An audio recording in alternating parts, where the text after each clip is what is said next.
দিল blood pressure হয়ে যাবে এই যে হাতে লাগিয়ে দিয়ে গেল আর এখন রুটি আর চিকেন নিয়ে বসেছি কালকে রাতে আর ভিডিও করা হয়নি আমি তো টেনশন করছিলাম আর ভিডিও মানে যখন রক্তটা নেওয়া হলো হায় রে আমার তো ভিডিওই করা হলো না আরে চোখ মুখের যে অবস্থা ছিল তখন যদি ভিডিও করা যেত কত ভালো হতো দেখতে না এখন খেয়ে এখন বাজে 11:15 মা এখন চিংড়ি মাছ ছাড়াচ্ছে ছাড়িয়ে ফেলেছে অর্ধেকটা আমি চা খাচ্ছিলাম এখানে কি মাছ আছে দু রকম মাছ আছে তেলাপিয়া আর মনে হয় বাটা আছে বাটাগুলো মনে নিচে চলে গেছে বোন বললো বাটা খাবে আনছি তো ইঁচড় রান্না হবে এদিকে বাটা আছে তেলাপিয়া আছে দেখো কলকাতায় কি সুন্দর ইঁচড় বিক্রি করে কেটে পিস পিস করা কোনো কষ্টই নেই শুধু নাও আর সেদ্ধ করো সেদ্ধ করে রান্না করো বা ভেজে যেভাবে রান্না করা হয় সেভাবে রান্না করো কোনো কষ্ট নেই এরা মোচাও প্যাকেট প্যাকেট বিক্রি হয় কচু শাকও পিস পিস করে বিক্রি হয় কোনো কষ্ট নেই ঝপাঝপ ধো আর রান্না বান্না এই যে বোন ব্লাউজ বার করেছে দেখো বিয়ে বাড়ি যাওয়ার সব ব্লাউজ আসলে এখন নর্মাল ব্লাউজ তো পরাই হয় না নর্মাল তো শাড়ি পরাই হয় না যে ঝটপট কাছে পিঠে কোথাও যাচ্ছি শাড়ি পরে সেটা তো হয় না এগুলো পরে মানে কীভাবে বলে মানে ইকো করতে হবে ইসিজি করতে হবে তার জন্য বললো ব্লাউজ পরে যেতে কী করে জানবো আর আমি তো ভাবিনি যে ডাক্তার দেখাবো দেখছি দাদা এই যে এইগুলো পরা যায় বলো তো আবার ওরা কী সব জেল টেল কী সব লাগিয়ে দেয় গায়ে এই বার করেছে নেতা নেতা ব্লাউজ এইগুলোই পরে আরাম কিন্তু গায়ে হবে কিনা সেটাই দেখি কি সমস্যা আমাদের বাবা নাইটি পরা এমন একটা বদ অভ্যাস হয়ে গেছে ওই করে আমারও বাড়িতে না সে কোনো আগে ছাপা শাড়িটারিগুলো না এদিক ওদিক পরে যেতাম সুন্দর ব্লাউজ ট্লাউজ দিয়ে পিন টিন করে সুন্দর করে এটা হবে না আমার পিঠের উপরে এটা তোরও হবে না পিঠের উপরে উঠে থাকবে দেখবি এটা হবে না শেপ দেখে বলে দেবো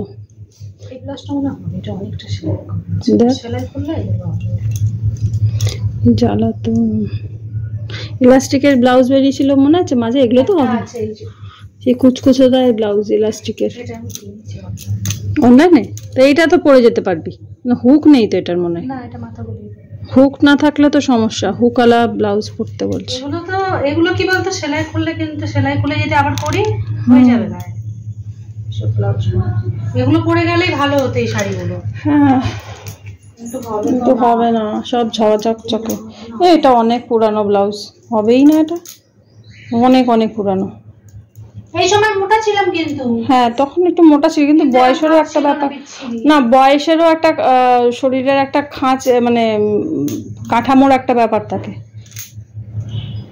এই হচ্ছে আমাদের অবস্থা কি করবো এখন জানি না তো এখন এই চোরটাকে ধুয়ে নিলাম আর এই যে হলুদ দিয়ে আর লবণ দিয়ে এখন এটাকে সেদ্ধ করে নেব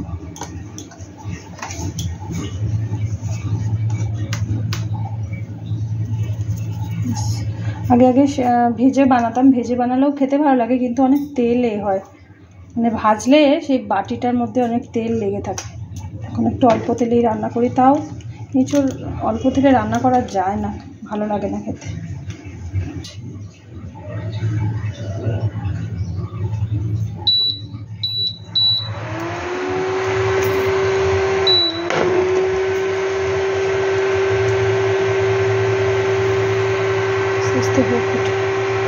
চারটে এই যে শাড়ি ব্লাউজ বেরিয়েছে আমি বলছি এত ঝলমলে শাড়ি পরে কে যায় রে মা বললো এগুলোকে রোদে দে কত বছর শাড়ি পরা হয় না এগুলো আগে পরা হতো এগুলো কবে থেকে পরে আছে আগে তো পরা হতো শাড়ি এখন একদম দক্ষিণেশ্বরেও সব পরে গেছিল ঝলমলে শাড়ি আর আমাদের দেখলেই মনে হয় ওরে বাবা কি গরম লাগবে এটা পরা যাবে না নাইটি পরে গেলে সব থেকে নাইটি হ্যাঁ যা রোদে দিয়ে আর একটা আমার জন্য আমি এই জর্জেটের শাড়ি পরতে পারবো না একসময় কিন্তু পরতাম খুব ভালো লাগতো পরতে আর এই যে আমার জন্য একটা বার করলো, কোথায় দিলি রে, কোথায় রে, এই যে পিওর সিল্ক বার করেছে আমার জন্য। আছি ঠিক আছে, আমাকে নেতানো বা ছাপা শাড়ি দিয়ে, বলে ছাপা শাড়ি আমি কোথায় পাবো, এইটা দিয়েছে। আচ্ছা এটা হালকা, মা বলে সেই আগে শীতে দুর্গাপুজোর আগেটাকে সেই যখন রোদ উঠতো তখন যে রোদে দেওয়া হতো সেরকম গন্ধ বেরোচ্ছে, এগুলো বার করা হলো। এখন কী অবস্থা আমাদের, শাড়ি না পরার এমন বাজে একটা অভ্যাস হয়েছে, শাড়ি না পরার সাইড এফেক্ট, ব্লাউজ গায়ে হয় না। একটা মাসিও তো এখন রোগা হয়ে গেছে, ওরকম মাসির মতো সাইজের একটা ব্লাউজ অর্ডার দিতে হবে, কিনতে হবে ওটাকে, মানে ইচ্ছা। জামদানি না, না জামদানি পরবো না, না না ওরা জেল ফেল দিয়ে দেয়, কি কি সব দিয়ে দেয় ওরা, জামদানি পরে ইকো করতে যাবো। হ্যাঁ কি অবস্থা, না কি বলছি, মাসির সাইজের একটা ব্লাউজ বানিয়ে রাখতে হবে, ওটা মানে কম্পালসারি। এই হসপিটালে কোনো এরকম দেখাতে গেলে লাগে।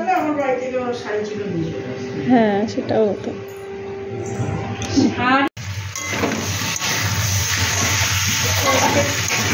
এঁচোড়টা রান্না হবে, এর মধ্যে মশলা চিংড়ি মাছটা দিচ্ছি, দিয়ে নাড়াচাড়া দিচ্ছি। আর এঁচোড়ের মধ্যে চিকেনের একটুখানি, এই যে কালকের একটু চিকেনের ঝোল আছে, এটা দিয়ে দেবো। এঁচোড়ের মধ্যে একটু চিকেনের ঝোল থাকলে দিলে ভালো লাগে খেতে। বিয়ে বাড়িতে কিন্তু একটু দেয়, তাহলে নর্মালি যে আমরা এঁচোড় রান্না করি সেই টেস্টটা কিন্তু মানে সেই আসেই না, কিন্তু মাটনের মতো যে টেস্ট হয়, মাটনের ঝোল টোলই বিয়ে বাড়িতে দেয়, তাই জন্য টেস্টটা আসে।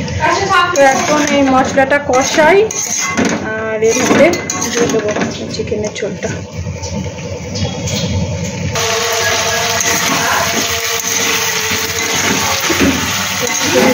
চিকেনের ঝোলটা দেওয়া হয়ে, বোন বাটিতে বেলপানা খাচ্ছে, এই যে বানানো হয়েছে বেলপানা, সবাই একবার করে খাওয়া হচ্ছে।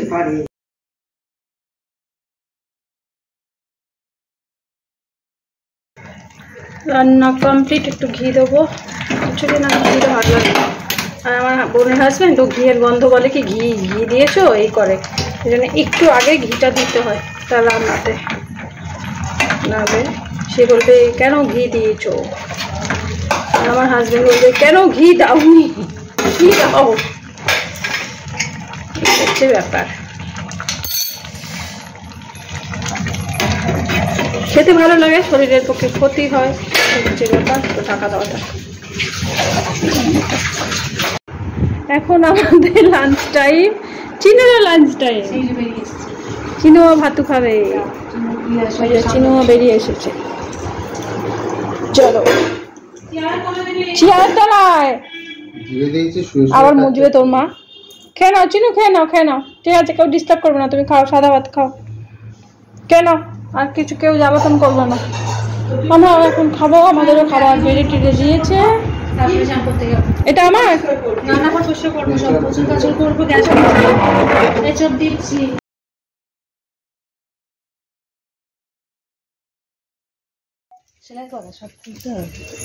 দুই বোনে বেরিয়ে পড়েছি। শাড়ি অনেক কষ্ট করে, এই শাড়িটা ব্লাউজের অনেক কষ্ট করে পেলাম। আর এটা বোনের যে বয়সটা ছিল 23 বছর বয়সের শাড়ি, তখন এরকমই ওর চেহারা ছিল, তাই জন্য ঠিকঠাক হয়ে গেছে। ওকে পুরনো যার ওর সব বাচ্চাগুলোর সব মায়েরা না, যখন ওকে রাস্তায় হয়তো অনেকদিন বাদে দেখলো, তোমাকে ওকে চিনতে পারতো না, এখন দেখলে ওকে চিনতে পারবে, বলবে হ্যাঁ এটাই ঠিক আছে, এটাই আসল সেই মানুষ। এরকম শাড়ি টাড়ি পরে চলে যেত বাচ্চাকে নিয়ে।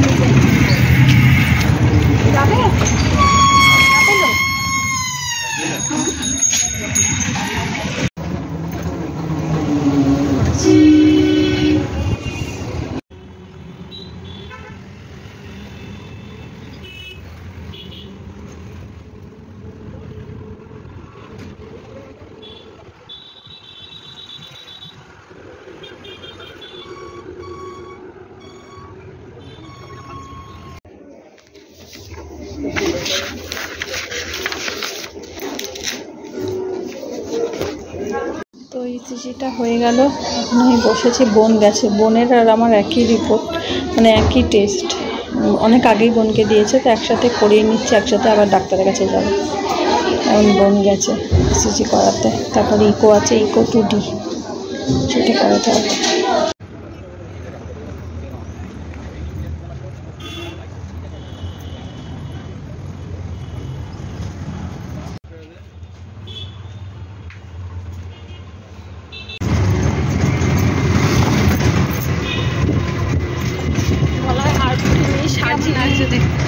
সাজিয়ে নেই, গুছিয়ে নেই,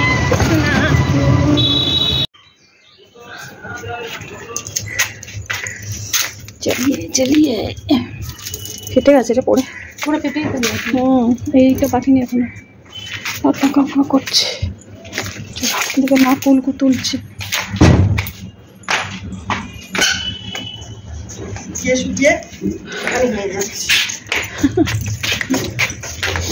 গাছগুলো লাগিয়েছিলাম কেমন আছে, সকালে জল দিয়ে গেছিলাম, দেখো শুকনো হয়ে গেছে, ছাদের যা রোদ।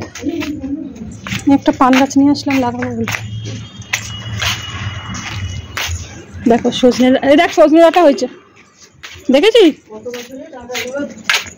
সজনে ডাঁটা। এই বছরে সজনে ডাঁটা দেরিতে হয়েছে সব জায়গাতেই, বখালি টখালি গেছি সব জায়গাতে, সবাই দেখলাম ফুল এসছে, মানে এখন হয়তো দানা বেরিয়েছে, ডাঁটা বেরিয়েছে। গত বছর এখানে অর্ধেক পাড়া হয়ে খাওয়া হয়। হ্যাঁ ওয়েদার ঠান্ডা বা কুয়াশা এরকম থাকে না, আম গাছেরও দেখছো না এবারে মুকুল কম আসছে। ডাক্তারখানা থেকে এসে, ডাক্তারখানা থেকে না ওইগুলো পরীক্ষা টরীক্ষা করে এসে নিচে একটু বসলাম, গয়নাঘাটি পরে যায়নি, ভয় পাচ্ছিলাম, খুলে দিয়ে গেছে। এখন আসলাম, এসে ওপরে একটু ছাদে ঘুরতে আসলাম, পান গাছটা লাগাবো।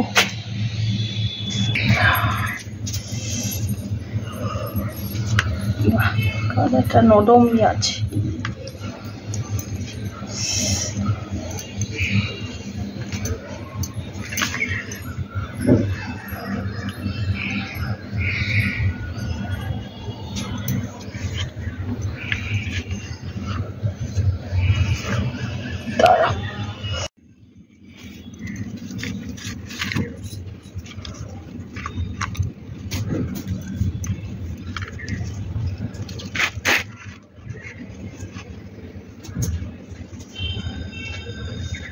আপনারা একদিন ছাড় দিলি না, বলে ছাড় দিলাম, ছাড় পরিষ্কার হয়ে গেছে।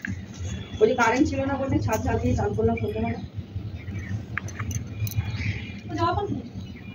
হলুদ জবা তো, হলুদ জবা না, রাত্রিতে বাড়িতে এটা অনেক ফোটে, চন্দন জবা, হাত লাগাচ্ছি না, গাছ লাগাচ্ছি, হবে নাকি তাতে, তো লাগাতেই হবে, চেষ্টা করলাম যে হাত লাগাতে না, জন্য পান গাছ যত শুয়ে শুয়ে গড়িয়ে গড়িয়ে দেওয়া যায় ততই ভালো, তত জয়েন্ট থেকে গাছের শিকড় বেরোবে, বুঝলা। সুতো বেরোচ্ছে কোথা থেকে, আগের গাছের সুতো।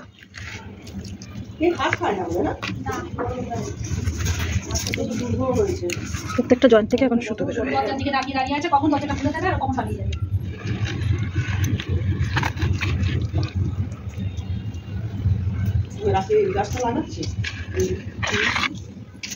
পান গাছ লাগানো হয়ে গেছে, তোমাকে যেটা নেট দিলাম নিয়ে এসেছিলে, ওটা দিয়ে করে দেবো একটা।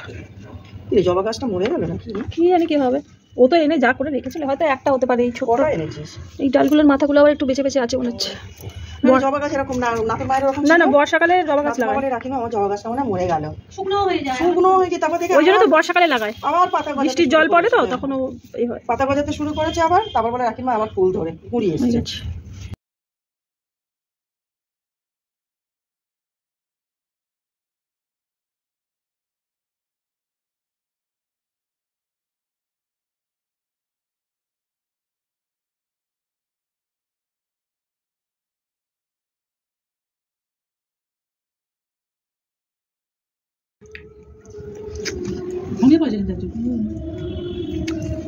কি করবা, ফেলে দিতে হবে।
ফুচকা আনা হয়েছে, সবাই মিলে এখন ফুচকা খাওয়া হচ্ছে।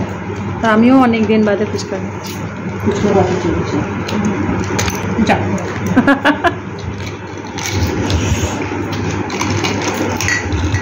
মা ওদিকে মেথি শাক ছাড়াচ্ছে আর আমরা ওদিকে ফুচকা খাচ্ছি।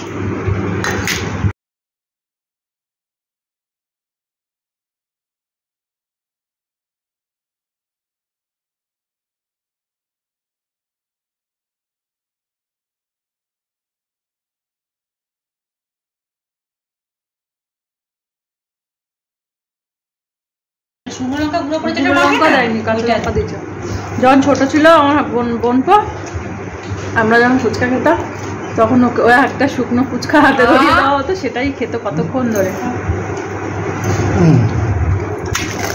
শুকনো